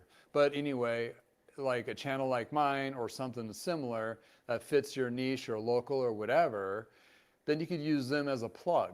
They can either interview your shop, you can say this show is brought to you by Will and Sprocket of Chicago, Milwaukee, Illinois, or to Wisconsin. And you can do plugs like that to help those shops out, maybe get a little kick, that kind of thing. And those particular perspectives of either leveraging an influencer or making your own social media pitches. And I know some of you out there who do watch my channel, that if you're watching us on the rerun, you may not be in the chat today, but please comment below your successes of what you found and your niches that leveraging social media platforms have helped your shop. Sometimes it doesn't take long. I mean, the concept for me was just basically turn on the camera and go. And those first videos that you look them up, the sound's shitty, the light's not that great, wasn't that organized. Now I've honed those skills in. It takes me a lot longer to do, but at the end of the day, it has a better product for you to see, to enjoy, to watch, and it's there for life. So when I'm doing a review on X-ray GripShift shifters that are smoked, which will be dropping on this old bike later today. Basically taking apart a 90s thing and put it together. Ben Cycles on Instagram, he does a whole bunch of videos of taking apart Durace derailleurs and putting them back together. They're just fascinating. It's like junk food for the eyeballs. I mean, you're just like, wow, that's kind of cool to watch. And even for me, that kind of thing. So in any case, yeah. Oh, Vevor talking about sonic, the ultrasonic cleaner, dulls, anodized parts. Yeah, you got to watch out for different anodizings and different finishes. Some of that you can bring back to life by polishing or doing ceramic coatings and so forth too.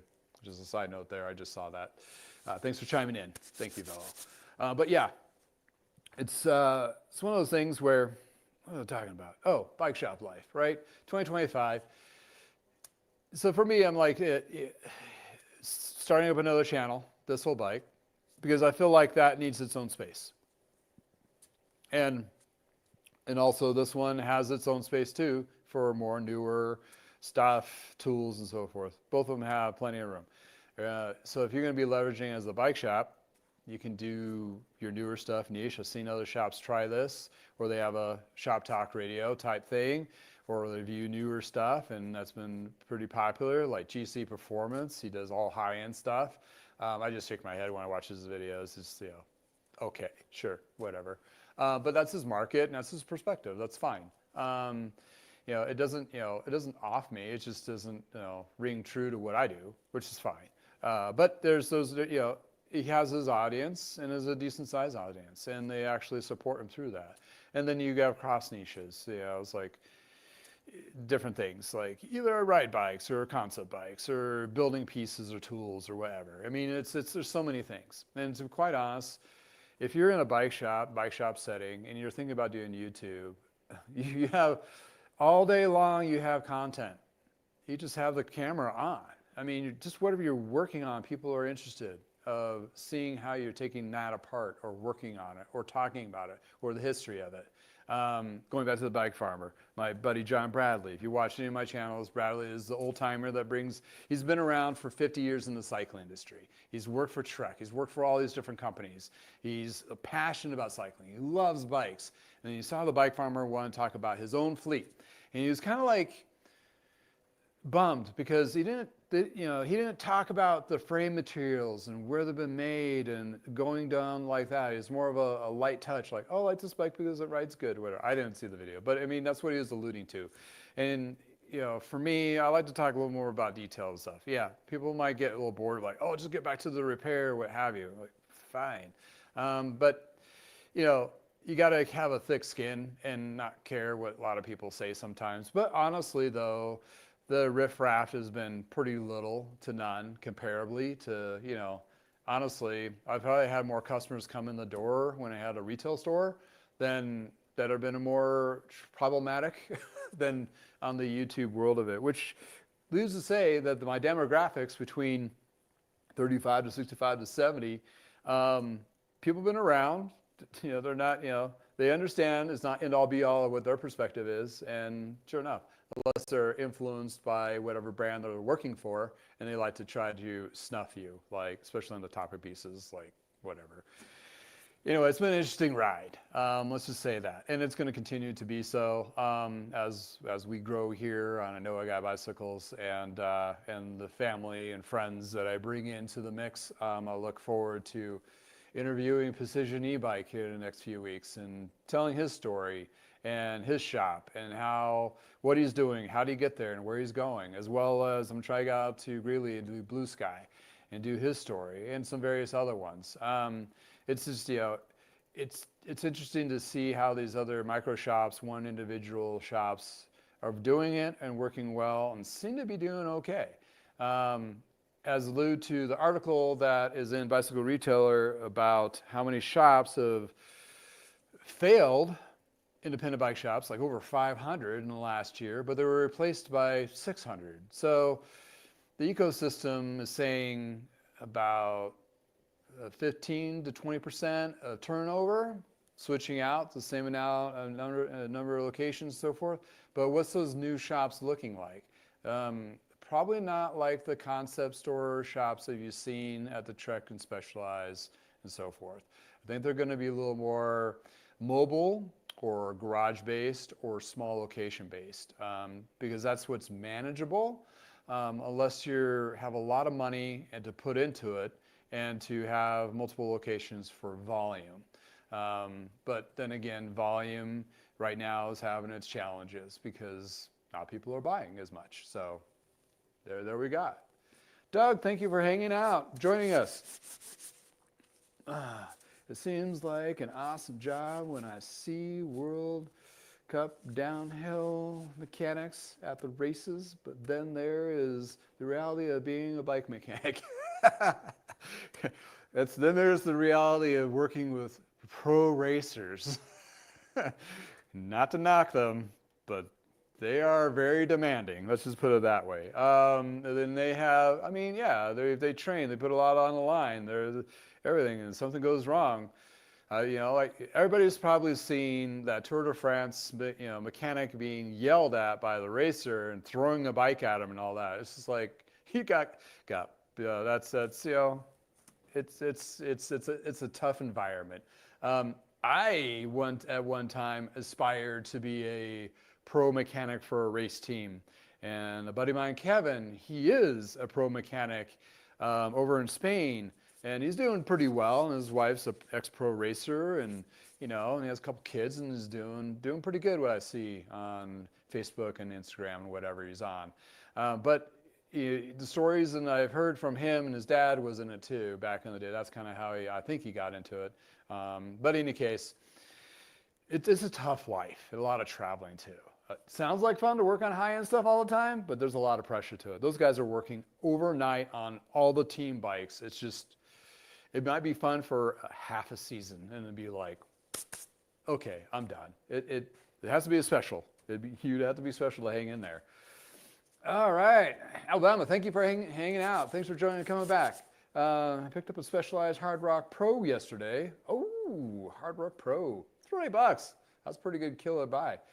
Needs a good cleaning and a tune-up. Yeah, pretty much. I'm working on, I featured it last week or a week before, 970. Working on that too, which is kind of about the same vintage with GripShift shifters, which are meant about X-ray. I did a video on that specifically just on the shifters themselves. And yeah, they're cool classic bikes. I've been seeing a lot of gravel conversions on a lot of those too, just putting drop bars on them and that kind of thing. But to each his own. But yeah, it's a fun thing to find those classics, especially if they're in good shape and you clean them up. For me, the 970 is, I remember when those were new, we sold a few of them with the copper coloring it, and you can kind of see the handlebars right here.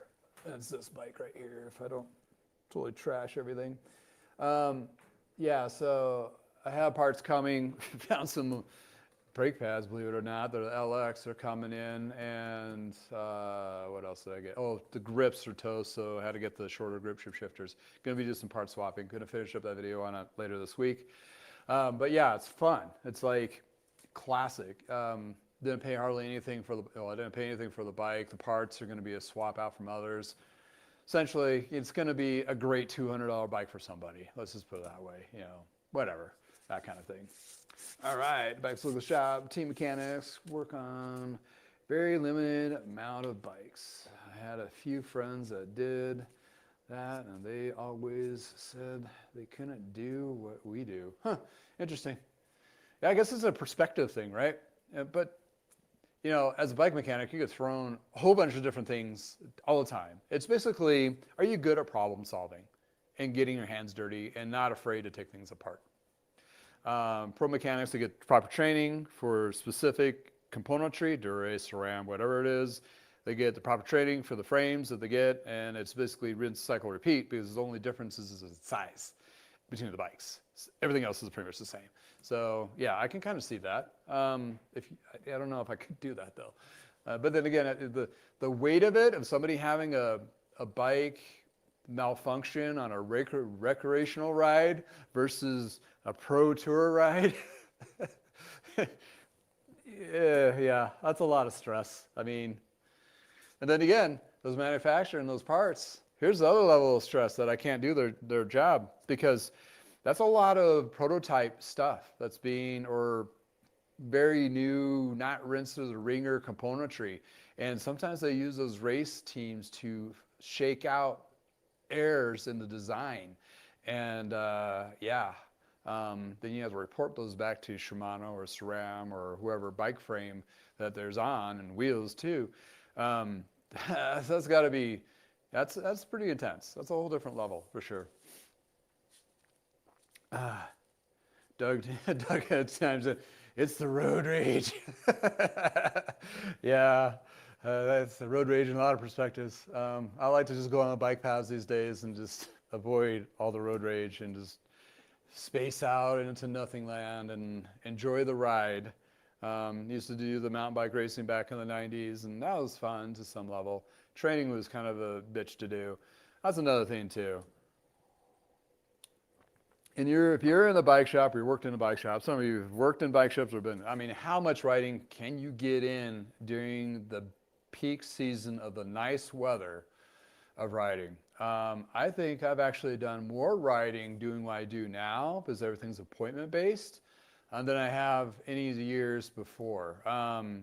So that's a win for me. Not having a high volume. I used to do production mechanic. I mean, used to crank out 4 or 5 tune-ups, 6 tune-ups a day. That's rough after a while. I mean, you get kind of burnt. Parents bike shop, you do tune-ups, and then you go on the sales floor and you sell bikes on the busy weekends. And basically, in the middle of the season, you'd be lucky to get a day off. It's just, and you don't make enough money to offset with days off in the winter, which is oddly enough never worked out. The seasonality is just a pain. We offset that by doing winter sports with ski rentals and snowboard rentals. So that helped, but at the end of the day, it was hard. So looking at what I do now, and with the internet and social media and appointment based, and people not worried about dropping bikes off, especially if they see the YouTube video of you working on bikes and service. I mean, you can highlight a lot of features of your shops too. Like if you're doing, the fittings or chain waxing, detailing, or your suspension work, any of that detailing that you put in videos, just to get those people to go, oh, I want this shop to work on it. Because a lot of times, a lot of people as customers walk into a shop, they don't see the mechanics, they don't see the back end of the shop, they don't see the people doing things. And they hardly ever get to meet the mechanic half the time. Especially in the bigger shops, they always see the service rider. And the service rider is just a salesperson-ish. They used to be a mechanic, but they got promoted to be a sales rider. Apparently they're charismatic enough to talk to people, because a lot of the really good mechanics in the back, and they don't like to talk to anybody. They got their headphones on and cranking away. And yes, I'm talking about you, Jimmy, at Check Store. And you done your time. Fair enough. I mean, he used to be the store manager, and he backed off and decided, like, I just want to work on bikes Monday through Friday, and that's it. And somehow he leveraged that. And Chuck likes him, and he does great, and that's great. Good for him, good for family, good for life balance, work balance. Roid rage. Oh, yeah, sorry, I read that wrong. Roid rage, Doug, yeah, roid rage. Yeah. There's got to be some level of mental imbalance when you work out too much and not eat enough fat foods. You're not enjoying life. I mean, some people really get it. That's good for them. But sorry, they seem to be a little tweakish. So I don't know. That's not to say anything bad about it, but it's just, it's a different personality for sure. Joe O channel, home base, by appointment. That works for me, similar to that. I have been doing plenty of work, but on my own schedule. Yeah, you do the kayaking pedals and stuff like that. Yeah, it's one of those things where you didn't have this in the 90s, right? Appointment based was not a thing. I mean, yeah, you did for dropping your bike off and having it done and having it picked up the next day. But besides that, appointment based was not really a thing. Well, I think between the apps that are available now, the internet, people going to people's houses to have specialty stuff or small shops to be done, I think it's become a more known. I remember seeing a shop back in the 90s. It was a tandem shop. I think it was in Park Hill or somewhere, maybe closer to Cheeseman in Denver. And they were only open like 3 days a week, and everything else was appointment based. And it was like, how the hell do they stay in business? I think they're still in business today, or they sold it. But I mean, it's like, now fast forward 20, 30 years later, it's like, well, damn, why not? Like, okay. And for me, it's a work-life balance, because I got to go pick up my daughter from the bus stop and, get her ready for school and, that kind of thing. And my wife goes on business trips. I got to be readily available. And, and that's what works for us. And doing this, even if I didn't have kids, it would, if I had more time to put into it, than life, after school activities and everything else that goes with it, right? And any of you've been parents or grandparents, you sure shit know all that. And it's like, you know, I can't do 5 or 6 bikes a day, plus age, right? And also mental capacity. I mean, believe me, if you do it and you do a lot of it, you're going to get burned out. So you got to find a good health balance. Where for me, the YouTube thing has turned out to be particularly awesome. I super look forward to these Shop Talk Tuesdays. Reason being, I get to chat with you people. It's awesome. It's instant gratification, that kind of thing, and ramble on about the things that have been going on and what's going on in my head. Yeah, I work by myself most of the time, so yeah, that stuff's building up. Besides me talking to a camera, which I thought was weird, felt weird for a long time, and now it's fluid. It's like, for me, it's what it is. It's great. That's more real than you think. Yeah. Oh, really? I didn't think about the suicide aspects. Thanks, Bicycle. Depression, it's like, well, any pro sports, really, right? The high level pro sports is a lot of mental, physical strain. Depression is based off of that. I actually met a psychiatrist. He was part of it. What he did, worked with seriously troubled individuals, and then the other part was actually pro athletes, which was kind of crazy. He joked about being a golf shrink, but he had a couple clients who were golfers that are pros, and yeah, there's that. It's a tough life. Then you do your physical capacity to it, and reading on some of those deaths on some older racers. I mean, you put your body in that stress level, and it's hard. You basically have to come down off of racing like several years, so you get your body back to like a normal. Because if you eat something wrong, your heart's going to explode. And plus all whatever they're taking illegally or legally to high performance, all that stuff, it can't be good for you. So I mean, it's fun to watch. It's like anything that's professional. I mean, I like watch the Tour de France for the crashes, just like NASCAR, right? Or the teams and so forth. But at the end of the day, I'm not on pins and needles hoping for somebody to certain win. It's for the cycling perspective that I'm not. Actually, I don't want to see any of those bikes in my shop because they're so overcomplicated. It's so hard to work on if you're not tooled or trained and geared up for it. But what it does do, though, it gets people wanting to ride, or potentially could get people out there to ride, which is the 98% of us, right? That goes out, enjoys riding, working on things that are like that. That's not rock hopper. I mean, come on. Pretty cool little bike. They still have they're relevant today. They do have some, rides you can do that on, depending on your location, all that kinds of stuff. And cycling has gotten so big where that leads to the handicapped of, they've gotten too big in the sense of too many SKUs, too many choices. But and then you have the capitalistic portion of it, trying to milk every nickel dime in every category. But being the regular bike shop person and trying to get people on bikes, and I have a repair that came in this week, and she does a lot of recreational riding. She's looking into maybe upgrading to a gravel. She wants this bike to be a little more efficient and smooth and that kind of thing. And it's when I said, yeah, I'll do a little fitting on it, it's like, really? Like, you're going to fit me to the bike? And it's like, yeah, general fittings have not been in bike shops for, there's a few rare cases, but majority of them have been in the bike shops in the last 2 decades, where that's a huge win for any shop that wants to do a little fitting, make sure the jar, throw them on a trainer, make sure the, seats adjusted correctly, adjusted the bars a little bit, and all that. It makes a big difference. It makes a big difference when you're riding those minor adjustments. You do that for a customer, you got a customer for life. I mean, then they'll have you have all the other bikes. I don't know how many bikes have come back from one-time tune-ups, and all of a sudden they're bringing their other ones, or their wives, or their other kids, or whatever. And it's just continuous, or resells, or whatever. So it's a thing. It's like, it's grassroots retail. I mean, that's what it is. You're really putting the grind in and putting it out there. So if you wanted to do it yourself, you can.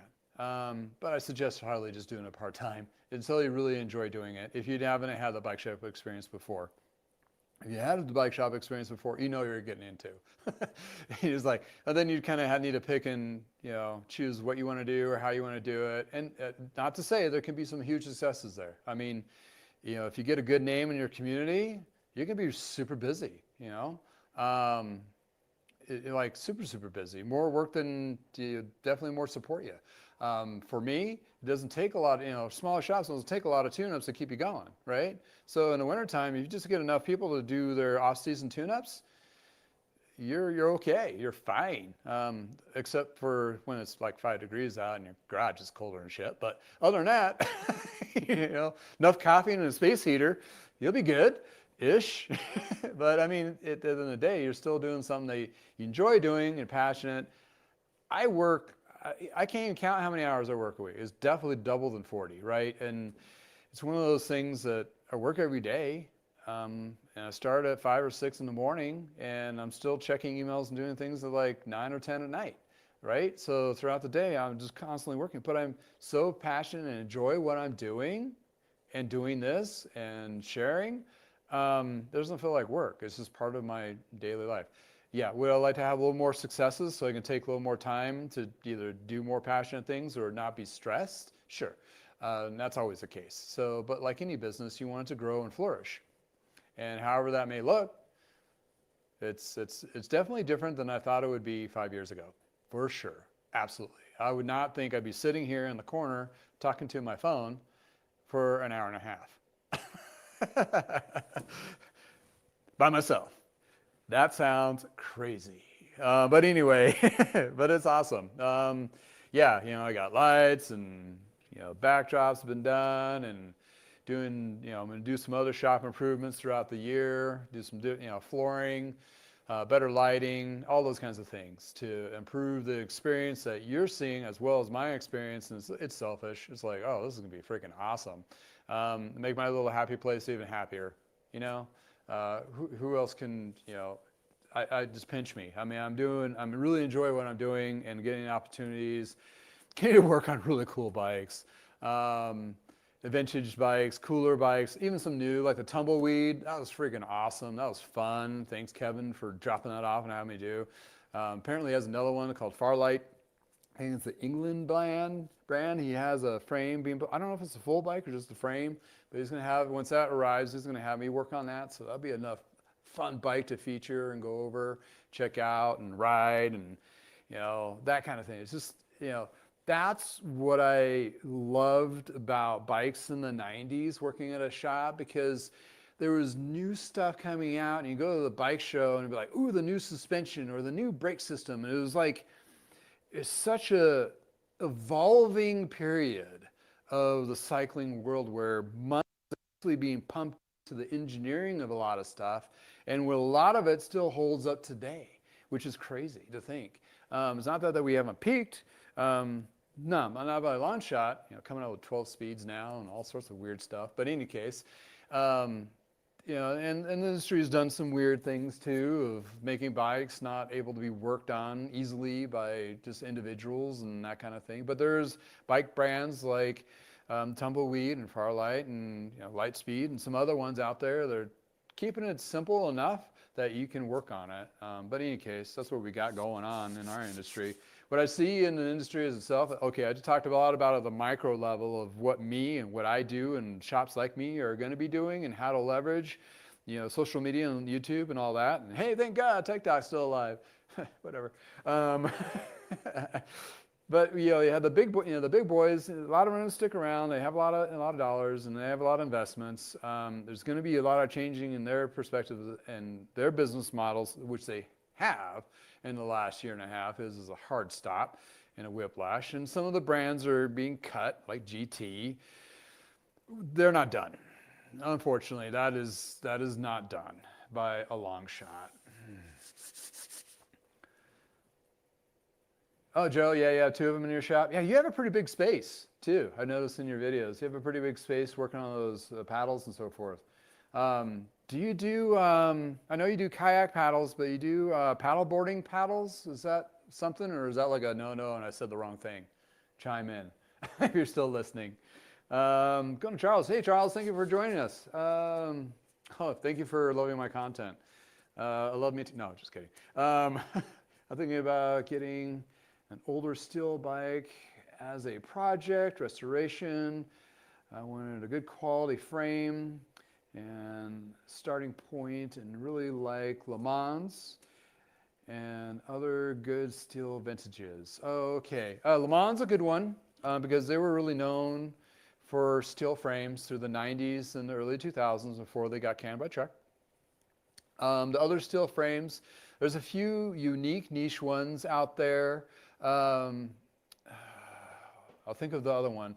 Like I mentioned before, earlier in this chitter chatter, there was Specialized came out with a steel frame in the early 2000s, sorry. They're blue and they're Allay comps with Columbus tubing.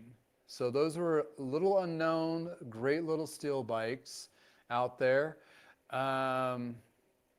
There was Waterford. That's the one. Waterford is an interesting one. They're out of Wisconsin. They were actually a part of the Schwinn Paramount series when they did the first bankrupt, when the Schwinn family lost the whole line. If my memory is correct, I think it was one of the cousins of Schwinn or something bought the Paramount part of the Schwinn name and made the Waterford bikes. I just now in the last year, I think they closed, but the Waterford ones are out there for nice steel frames. You're looking for a good steel frame. Then you got the weird niche, like Italian ones, like a Torelli's, and you know, they're out there, but do a lot of Googling. That's kind of like, I haven't heard that one before, and Google it up and that kind of thing. But yeah, there's a lot of steel that was manufactured in the 90s and the early 2000s that you can probably find a pretty decent one. But Le Mans are probably the bigger volume that's still seen today. Case in point, when I was out in Vegas, I was able to pick up a Buenos Aires full 857 Reynolds tubing. So, you know, read up on the tubings too. There's Reynolds and, I'm drawing a blank now. There's like 4 different brands of steel that there was popularly known to be built back then, and some even today. Maybe some Ritchie tubing. If you can find a Ritchie frame, those are pretty baller. But those are, you know, the thing is some of those other ones are expensive, still in the used market. You'll find them. If you're looking for something a little bit newer, Soma, if I'm saying that right, it's S-O-M-A.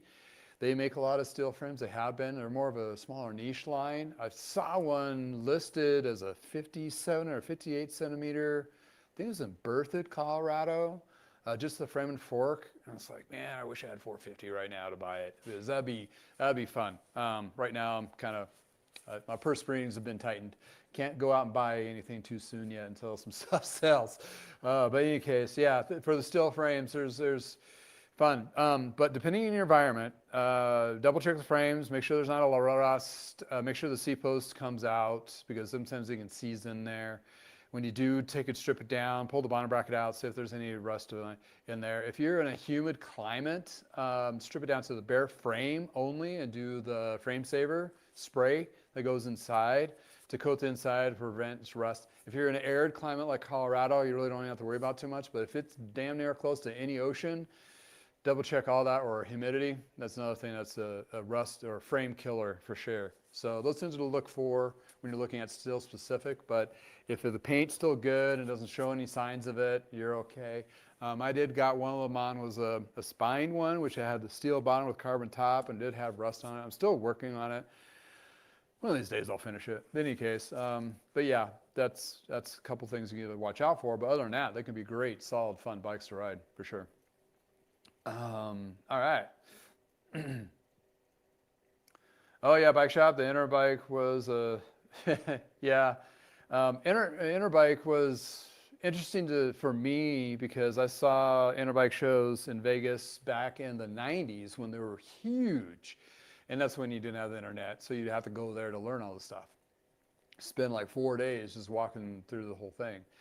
I went to one of the last two interbikes representing a Retail Toolkit, a software program, and it was a far cry, nothing compared. And I understand how they died. Cabda came in to replace it, and Cabda has 3 shows across the nation, one on the East Coast, one in Chicago, and one now in Vegas. They moved it from LA to Vegas, or California to Vegas, and I'm going to be at that one in March. So if you're in the Vegas area and you're going to be going to the Cabda show, look me up, ping me. I'll be there for a few days with a buddy of mine, and we'll be checking out all sorts of weird shit. Having some fun, and hanging out of the pool and all the stuff in between. Yeah. Hey, Joe. Okay. There's SUP paddles as well. Not have pushed that as much as maybe start new one later this week. Yeah, Joe, yeah, he does paddles. It's like, well, paddle boarding is like super huge here. And I have a neighbor who takes his daughters out and they paddleboard all the time, and my son does too. So I was just kind of curious if that's something that's a niche for you. Oh, Surly, yeah, Surly is another brand from QBP that sells a lot of steel, unique frames. They have some fun stuff. Is that the ice cream truck one, or is that the Surly? No, not Surly, but not Salma. Oh, there's so many S's.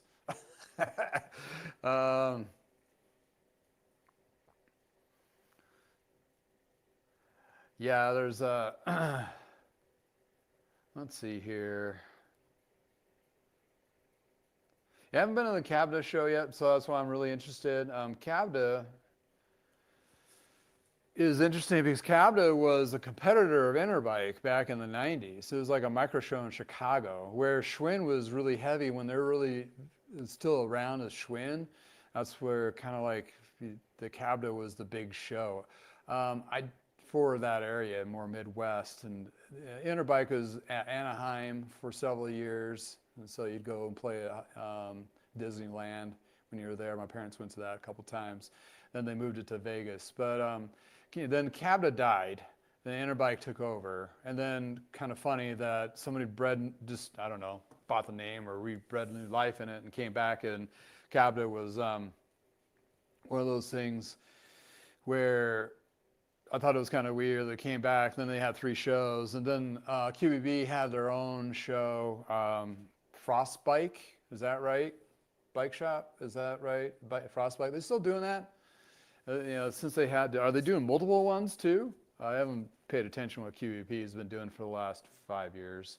But anyway, that's where it's kind of, the Interbike kind of lost its mustard because Trek and Specialized are doing their own shows, like at their wherever, like one in Morgan Hill in California, or they do the Wisconsin one, just Trek only. That's when they're doing like everything under the sun, which they still do today. But so that pulled a lot of people away from the big Interbike show. So I think that was pretty big, chopped off the head. Yes and no. Okay. Fair enough. Yeah, so interesting leader to say that bike shows by Interbike and companies, and they folded in the last 30 years. Been a very interesting wave of events, but they've usually been slower. This current last 5 years have been a freaking whiplash, which I love that saying for what the current state it is, because it's like, who now? Super busy. Oh wait, not busy at all? What the hell? And then we got all sorts of politics that are relating to it. No idea what's going to happen there, and how that's an effect. But there's big bike brands. I think one thing is it's going to give them a good slap in the face of stop trying to dictate the market, because the market's been pulled underneath you, and you're going to have to figure out how to work with the market instead of drive the market. And secondly, it's going to open up a lot of opportunity for bike shops to reclaim their niche and be who they are and not be a Kool-Aid brand. which a lot of shops have gone that direction, and the ones that are surviving and sustaining, not the 500 that were lost, are the niche brand shops most likely are still in play versus other. Not on all cases, not all markets. The world is big, and some places there's just no bike infrastructure. Some are just huge for bike infrastructure. The whole Colorado corridor of Denver up to my area down south to the Springs, huge cycling communities from every kind of riding, and also huge for any kind of outdoor activity. So I'm very fortunate. Therefore, refurbishing and flipping bikes in a different market where it might be really hard to get may be very problematic. But service for those smaller markets is probably not. So for example, the bike farmer, I know some of you don't like him, but his market is very different.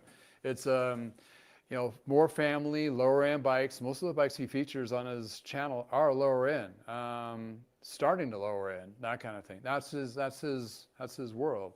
Mine are lower end, but they're used high end ish, So I found myself a little more fortunate to work on a little bit nicer stuff, but I don't mind working on the lower end stuff as long as I can get the damn thing to work. But other than that, that's okay.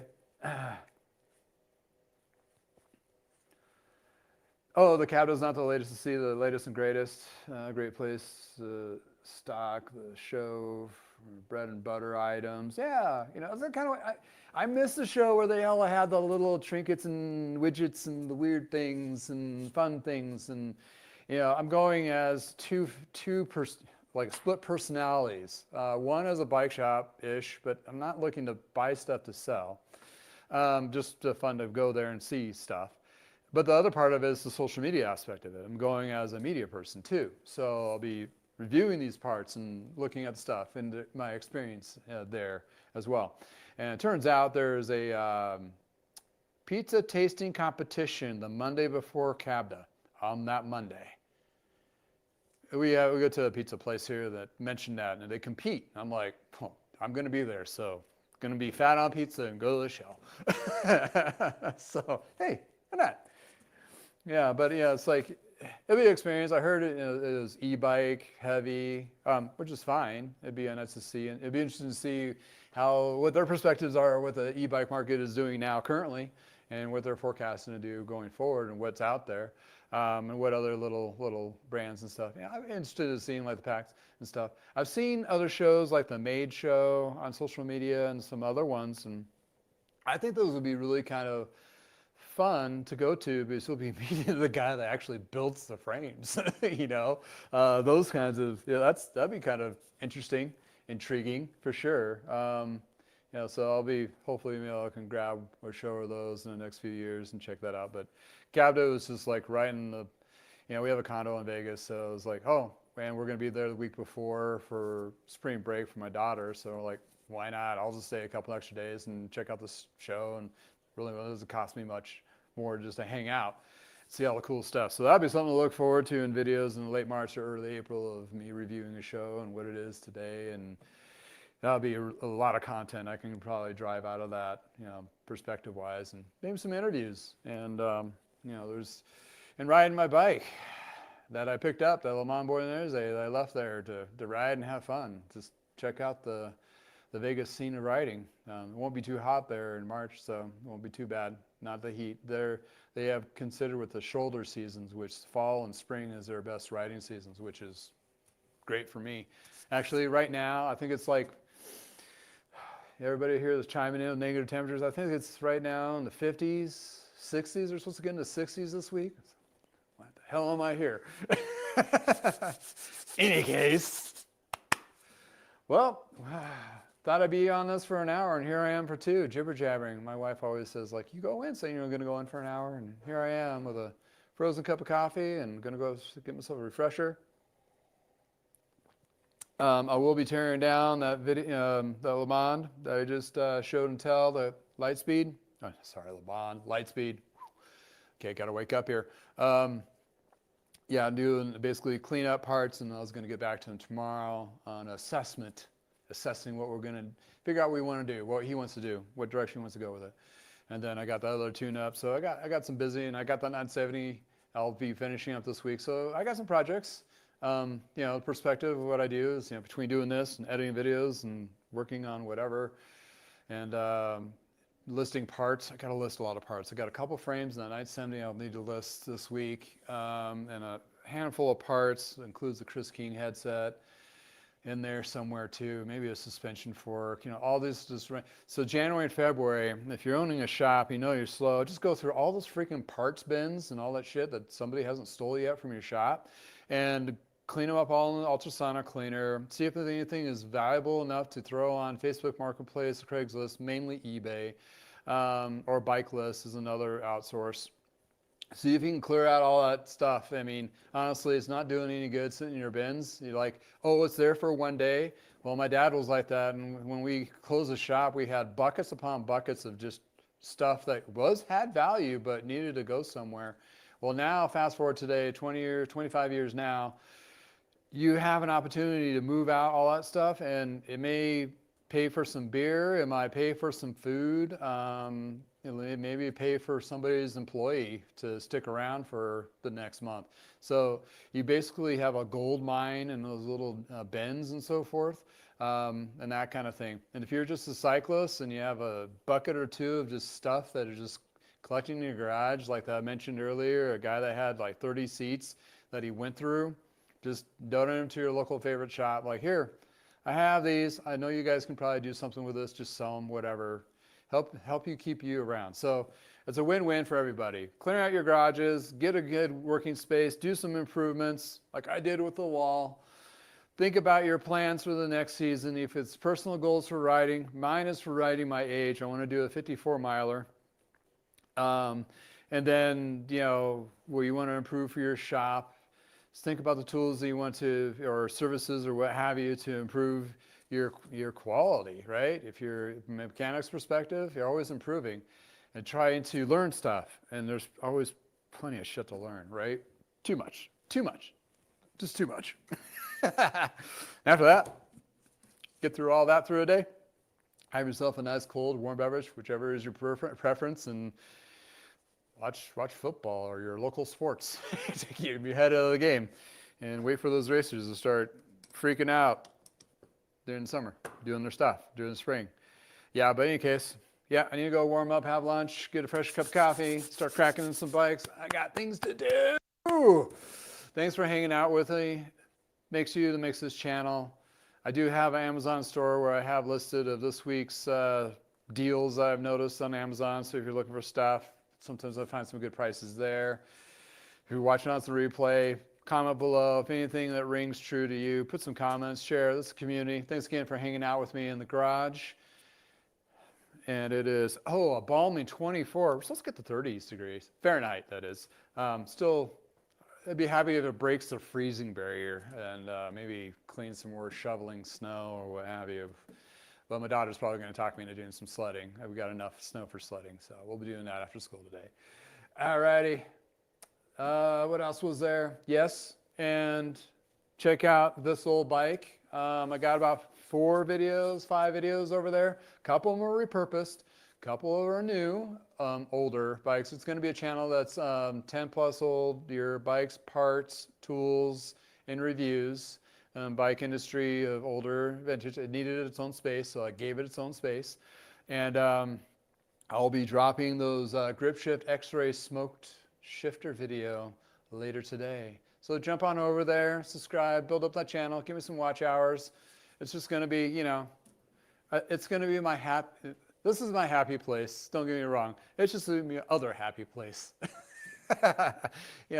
My reminiscence of the good old days. I'll meet you over there. Thanks for hanging out with me in the garage. If it's beautiful in your neck of the woods, which doesn't sound like very many of you, but if it's nice in your neck of the woods, go for a ride. And Joe, just wrap up and go, because I know you're just used to it. Thanks again, and until next time, if it's Tuesday, it's Shop Talk Tuesday. Have a wonderful day, guys. And until, it should be warmer this weekend. But anyway, I'll have some fun stuff next weekend or next week to talk about too. Enjoy the rest of your this week, and February is right around the corner. So get in gear. Start thinking of things you need to get done. It's happening. Before you know it, it'll be spring. It will be. Warmer temperatures. See you until next time. Thanks again from the garage. Whew.